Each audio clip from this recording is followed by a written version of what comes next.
Sarvepalli constituency, 4 కాన్స్టిట్యున్సీలు నేను పోయి చూసా.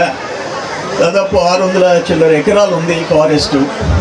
దాంట్లో చంద్రశేఖర్ గారు నన్ను తీసుకుపోయి చూపించారు. మొదటి 100 ఎకరాల్లో ఈ నగరవనం డెవలప్ చేస్తున్నారు. దానికి కూడా సెంట్రల్ గవర్నమెంట్ 2 crores ఇస్తుంది.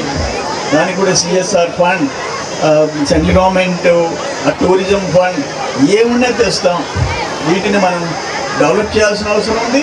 అందరికీ సాటర్డే, సండే హాలిడేస్, పిల్లలు అందరూ ఒక పండుగ వాతావరణం రావాల్సిన అవసరం ఎంతైనా ఉంది. నాకు బాగా గుర్తుంది, అంతకుముందు నెల్లూరు నుంచి విజయవాడకి పోతే కంప్లీట్ రోడ్డుకి ఇరువైపులా చెట్లు, 6 lane అయింది. మొత్తం చెట్లు నరికేశారు. ఇప్పుడు ఎక్కడుంది చెట్టు? నేను మార్నింగ్ హడావుడిగా ఎక్కుతాను, ఒక టిన్లో టిఫిన్ పెట్టమంటాను, ఎక్కడన్నా చెట్టు కింద ఆపమంటాను. చెట్టు ఎక్కడుంది? లేదు. నెల్లూరు మెడ్రాస్ రోడ్డు చెట్లు ఉన్నాయి, అది కూడా ఇప్పుడు 6 lane అవుతుంది. చెట్లు నరికేస్తారు.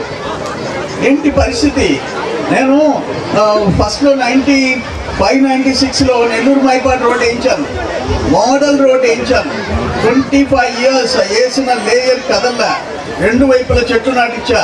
పోయి చూసిరండి ఎట్లుందో, పోయి చూసిరండి ఆ చెట్లు ఎట్లుంటాయో. ఇప్పుడు దాన్ని రోడ్డు వెడల్పు చేస్తే మళ్ళీ ఘోరం.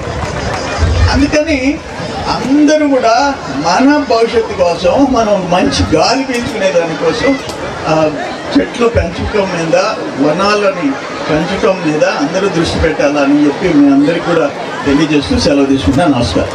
మరిన్ని అప్డేట్స్ కోసం మన HN9 TV ఛానల్ని సబ్స్క్రైబ్ చేసుకోండి.